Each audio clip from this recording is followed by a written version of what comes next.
Hey guys, once again welcome back to PCP seeker YouTube channel. आज के इस video में हम बात करने वाले होंगे कि आप इनऑर्गेनिक केमिस्ट्री में कैसे फुल मार्क्स स्कोर कर सकते हैं। जैसे कि मैंने नीट 2020 के एग्जाम भी किए थे।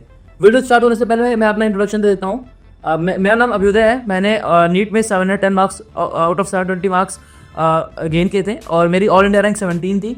तो आज की इस वीडियो में मैं आपको बताने वाला हूँ कि आप इनऑर्गेनिक केमिस्ट्री कैसे मास्टर कर सकते हो और कैसे आप भी मेरी तरह इनऑर्गेनिक केमिस्ट्री में फुल मार्क्स ला सकते हो। तो चलो वीडियो स्टार्ट करते हैं। तो सबसे पहला पॉइंट हमें जो ध्यान रखना है, सारे बच्चों का कंफ्यूजन ये होता है कि फ्रेमवर्क क्या होना चाहिए, मतलब हमें पढ़ना कैसे है। लाइक हमें पहले क्या लेक्चर पढ़ने चाहिए, या पहले हमें एनसीईआरटी पढ़नी चाहिए, या हमें पहले क्वेश्चन सॉल्व करने चाहिए, हमें स्टार्ट कैसे करना चाहिए। तो देखिए, आपको बहुत ज़्यादा तरीके की वीडियोस मिल जाएंगी, बट जो बेस्ट तरीका है वो ये है कि आप सबसे पहले लेक्चर देखिए। सबसे इंपॉर्टेंट, सबसे जरूरी है आपको लेक्चर देखना, ठीक है। सबसे पहले आप किसी भी इनऑर्गेनिक केमिस्ट्री के चैप्टर का या टॉपिक का आप लेक्चर देखो, पहले समझो कि वो टॉपिक में है क्या चीज़, क्या कॉन्सेप्ट है, वो चीज़ आप देखोगे। उसके बाद आपको एनसीईआरटी पढ़नी है। एनसीईआरटी पढ़ने के बाद आपको क्यूआईक्यू सॉल्व करने हैं और एनसीईआरटी बेस्ड क्वेश्चन सॉल्व करने हैं।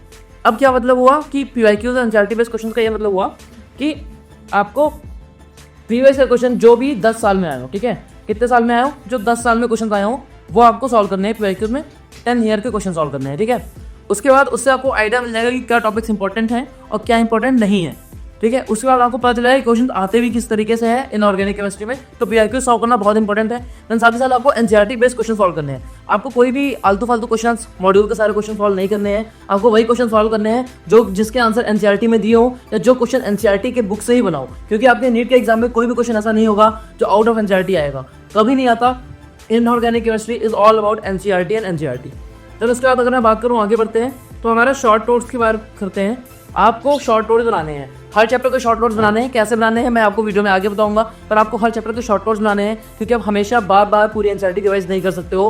At the end of the time जो आपको 1 घंटे या 2 घंटे में पूरी की पूरी 11th 12th की इनऑर्गेनिक केमिस्ट्री रिवाइज करनी होगी। So this is the framework जो मैं आपको बता दिया। आपको फिर से बता देता हूँ, आपको लेक्चर देखना है, फिर एनसीईआरटी पढ़नी है, फिर आपको पीआईक्यूज करने हैं, then NCERT based on question practice करने हैं, एंड देन उसके बाद आपको अपना एक शॉर्ट नोट प्रिपेयर करना है, ठीक है।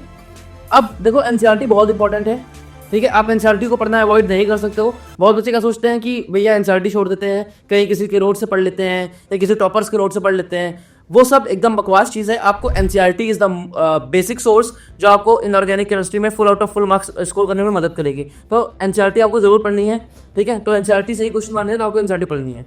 अब बात ये आती है कि एनसीईआरटी यूज कैसे करनी है। एनसीईआरटी पढ़नी तो है, ये तो सबको पता है, ये तो सबको पता होता है। लाइक 90% ऑफ द एस्पायरेंट्स को पता होता है कि इनऑर्गेनिक केमिस्ट्री में सिर्फ और सिर्फ एनसीईआरटी ही पढ़नी होती है। बट एनसीईआरटी कैसे पढ़नी होती है, तो वो हम इस वीडियो में देखेंगे कि हाउ टू यूज एनसीईआरटी। अब जैसे फॉर एग्जांपल ये कोई टॉपिक है, तो उसमें आप 2 हाइलाइटर्स का यूज कर सकते हो, एक येलो हाइलाइटर, एक ग्रीन हाइलाइटर का यूज कर सकते हो।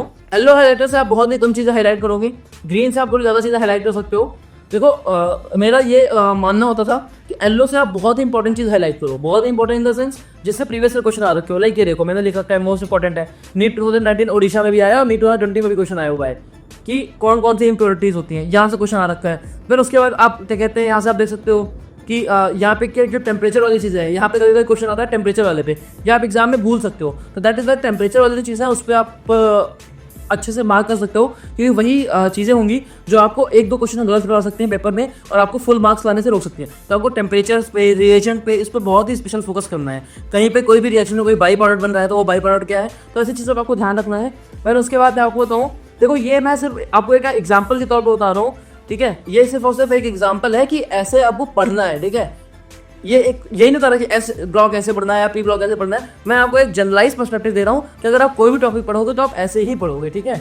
उसके बाद आपको एक पेज में कोशिश करनी है कि आप कम से कम 25 से 30 मिनट सिर्फ और सिर्फ एक पेज ऑफ एनसीईआरटी पढ़ने में डिवोट करो। उससे क्या होगा, जब आप 25 से 30 मिनट पढ़ोगे तो हो सकता है आप उसको 2 बार पढ़ो, 3 बार पढ़ोगे तो आपको अच्छी से चीज़ें समझ में आएंगी, आप उसको याद कर पाओगे, क्योंकि पहली बार पढ़ के आपको कुछ भी नहीं याद होगा, ठीक है। फिर उसके बाद बहुत बच्चों का डाउट होता है कि भैया क्या एनसीईआरटी सिर्फ पढ़नी चाहिए या मॉड्यूल पढ़नी चाहिए या दोनों पढ़नी चाहिए। तो देखो, सिर्फ और सिर्फ एनसीईआरटी पढ़नी चाहिए, मॉड्यूल तो पढ़नी नहीं चाहिए। इनऑर्गेनिक केमिस्ट्री में कोई फायदा नहीं होता मॉड्यूल पढ़ने से। मॉड्यूल पढ़ोगे उल्टा आप कंफ्यूज हो जाओगे, ज़्यादा आपके पास इन्फॉर्मेशन होगी, आपका जो ब्रेन है वो चीज़ों को जल्दी रिकॉल नहीं कर पाएगा, आपकी जो फोटोग्राफिक मेमोरी है वो भी कहीं ना कहीं कम हो जाएगी अगर आप दोनों चीज़ें पढ़ोगे। तो मैं आपको सजेस्ट करूँगा कि आप मॉड्यूल बिल्कुल नहीं मत पढ़िए, आप सिर्फ और सिर्फ एनसीईआरटी पढ़िए और एनसीईआरटी बेस्ड क्वेश्चन सॉल्व करिए। और प्रीवियस ईयर क्वेश्चन में अगर कहीं बहुत साल पहले 15-20 साल पहले 1-2 क्वेश्चन आ रखा हो जो आउट ऑफ एनसीईआरटी था, वैसे तो वो अब नहीं आएगा, वो क्वेश्चन एक बार देख सकते हो, ठीक है, देख सकते हो, वो भी आने के चांस एकदम 0.00001% है, ठीक है, तो वो नहीं आने वाला। तो उसके बाद अब आते हैं कि शॉर्ट नोट्स कैसे प्रिपेयर करना है, ठीक है। तो आपको मैंने बताया था कि शॉर्ट नोट्स और माइंड मैप बनाने ही बनाने हैं, ठीक है। शॉर्ट नोट्स और माइंड मैप बनाने ही बनाने हैं। और देखो शॉर्ट नोट्स मैंने यहाँ पे बायोमोलिक्यूल का बना रखा है, 2 पेज के शॉर्ट नोट्स हैं, बायोमोलिक्यूल शॉर्ट नोट्स। आप देख सकते हो कैसे शॉर्ट नोट्स बने हैं। तो आपको बहुत इंपॉर्टेंट चीजें लिखनी है कि सेलुलोज क्या है, मोस्ट अबंडेंट ऑर्गेनिक है, फिर ऐसे ग्लाइकोजन क्या है, एमाइलोपेक्टिन सिमिलर है but it is more branched है।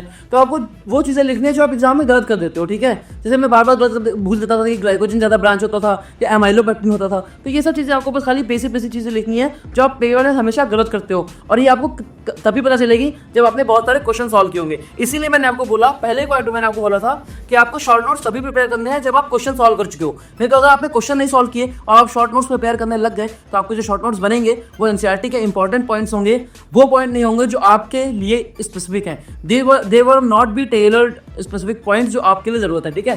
सो दैट्स व्हाई मैं आपको बोलता हूँ कि शॉर्ट नोट्स आप मुझसे लास्ट में ही बनाइए। देन उसके बाद जैसे यहाँ पे एसेंशियल अमाइनो एसिड्स है, वे पीवीटी टिम हॉल, ये सब चीज़ें आती हैं एग्जाम में, तो आप बिल्कुल निमोनिक की तरह याद कर सकते हो। देन देखो प्रोटीन आधे एक पेज में दिया है तुम्हारे एनसीईआरटी में, उसमें मैंने 2-3 लाइन में लिख दिया डीनेचुरेशन क्या होता है।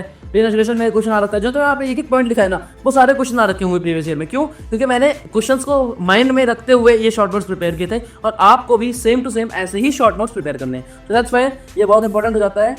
चलो उसके बाद अब देखो कोई नोट्स बनाने जो होते हैं, डिफरेंस है नोट्स बनाना और शॉर्ट नोट्स बनाने में is a lot of difference, ठीक है। नोट्स नहीं बनाने हैं, मतलब कि आपको एनसीईआरटी के एक लाइन अपने हाथ से अपनी कॉपी में नहीं लिखनी है, क्योंकि एनसीईआरटी की तो सारी लाइन ही इंपॉर्टेंट है।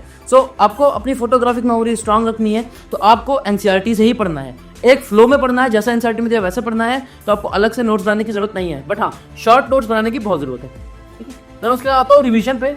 तो देखो एग्जाम टाइम में तो आप भाई शॉर्ट नोट से रिवाइज करो, बट जब आपका नॉर्मल टाइम हो तो आप बार बार एनसीईआरटी से ही रिवाइज करो, क्योंकि आप जब बार बार एनसीईआरटी पढ़ोगे तो वो कोई ना कोई हमेशा कोई ना कोई पॉइंट नया मिलेगा, या आप वही लाइन पढ़ोगे आपको नई मीनिंग पता चलेगी जब आप सब कुछ पढ़ चुके होगे, और आपको जो क्लियरिटी है, कॉन्सेप्चुअल क्लैरिटी जो बोलते हैं, वो आपको ज़्यादा अच्छे से समझ में आएगा। So that's why I will suggest you कि जब भी आप नॉर्मल टाइम में रिवीजन कर रहे हो तो आप पूरा का पूरा एनसीईआरटी रिवाइज करें, रादर देन ये कि मैंने भैया एक बार शॉर्ट नोट बना लिया तो बार बार मैं शॉर्ट नोट से ही रिवाइज कर रहा हूँ। So this should not happen with you, ठीक है। ये ऐसा आपको नहीं करना है, ऐसा आपको करना भी नहीं चाहिए। तो अब आता है अपने लास्ट स्लाइड पे। तो लास्ट स्लाइड हमारा ये है क्या, देखो इनऑर्गेनिक केमिस्ट्री आपको एग्जाम में बहुत जल्दी सॉल्व करने में कर सकते हो। आप 5 मिनट के अंदर पूरा का पूरा इनऑर्गेनिक केमिस्ट्री सॉल्व कर सकते हो। लाइक 15 क्वेश्चन आते हैं, उसमें पढ़ा आंसर मारा, पढ़ा आंसर मारा, कुछ भी सोचने की जरूरत नहीं है। आता है तो आता है, नहीं आता है तो नहीं आता है। एनसीईआरटी में दिया होगा, अगर आपने एनसीईआरटी पढ़ी होगी तो आप तो आता होगा एग्जाम में। अगर आपने एनसीईआरटी नहीं पढ़ी है ढंग से, या अगर आपको वो चीज़ नहीं आती, आपने कभी पहले वैसा क्वेश्चन नहीं देखा है, तो आप वो क्वेश्चन नहीं कर पाओगे। तो that is why time serving section होता है एग्जाम में। 15 क्वेश्चन आप 5 मिनट में कर सकते हो, और अगर आप यहाँ पे टाइम बचाओगे तो वही टाइम आप फिजिक्स में और अपने फिजिकल केमिस्ट्री में यूज़ कर पाओगे, और वहाँ पे जो कैलकुलेशन है उनको आप बिना किसी सिली मिस्टेक्स के आप कर पाओगे। तो उसके बाद लास्ट पॉइंट मैं आपको ये बताऊंगा कि अपनी हैबिट चेंज करो यार। बहुत लोगों ने देखा है कि इनऑर्गेनिक केमिस्ट्री पढ़ लेते हैं फिर वो भूल जाते हैं। आपको ऐसा नहीं करना है, आपको इनऑर्गेनिक केमिस्ट्री डेली पढ़नी है। बहुत वोलेटाइल सब्जेक्ट है, आप बार बार भूलोगे, बार बार याद करोगे, बार बार भूलोगे, बार बार याद करोगे। किसी को भी 100% याद नहीं हो सकता, कभी ना कभी वो भूल ही जाएगा 1-2 दिन बाद। तो आपको डेली 1 घंटे मॉर्निंग में उठकर सबसे पहले इनऑर्गेनिक केमिस्ट्री पढ़नी है, क्योंकि मॉर्निंग में हमारी इफिशियंसी यार सबको पता है सबसे ज़्यादा होती है। तो दैट इज़ वाई हमको मॉर्निंग में इनऑर्गेनिक केमिस्ट्री पढ़ने की बहुत ज़्यादा ज़रूरत है। तो दैट इज़ वाई आपको डेली अपनी हैबिट चेंज करनी है आपसे, और 1 घंटा सुबह मॉर्निंग में पढ़ना है। मैं आपको 7 डेज चैलेंज देता हूँ, आज से स्टार्ट करते हैं। जब भी आप ये वीडियो देख रहे हो, अपने आप को एक 7 डेज का चैलेंज दो कि मैं 30 मिनट इनऑर्गेनिक केमिस्ट्री का 1 पेज पढ़ूंगा या 2 पेज पढ़ूंगा, 15 मिनट में उसको रिवाइज करूंगा, और ऐसा मैं 7 दिन तक करूंगा। मैं आपको गारंटी के साथ कह रहा हूँ, अगर आपने इसको 7 डेज तक फॉलो कर लिया तो आप आराम से, आपका जो इंटरेस्ट है वो इनऑर्गेनिक केमिस्ट्री में डेवलप हो जाएगा, और आप आसानी से इनऑर्गेनिक केमिस्ट्री में अच्छे से अच्छे मार्क्स स्कोर कर सकते हो। अच्छे से अच्छे मार्क्स का मतलब ये है कि आप फुल मार्क्स स्कोर कर सकते हो। आई होप आपको जो मैंने वीडियो में चीज़ें बताई हैं वो आपको समझ में आई होंगी, और आप इन चीज़ों को अपने डेली लाइफ में फॉलो करोगे, और इसका जो इम्पैक्ट है वो आपको ज़रूर दिखेगा। बाकी और भी ऐसी नीट के रिलेटेड वीडियोज़ के लिए, सारी स्ट्रैटेजीज़ के लिए हम आपके लिए और भी बहुत सारी वीडियोस आते रहेंगे। सो प्लीज़ आप इस चैनल को सब्सक्राइब कर सकते हो, और इस वीडियो को अगर आपको लगता है कि मैंने आपकी कोई थोड़ी सी भी मदद करी है, या आपको कोई नया पॉइंट पता चला है, तो आप इसको अपने दोस्तों के साथ शेयर कर सकते हो, और उनके साथ मिलकर भी ग्रुप स्टडी कर सकते हो। तो चलो बाय बाय, मिलेंगे अपने नेक्स्ट वीडियो में, तब तक इस चैनल पर बने रहो।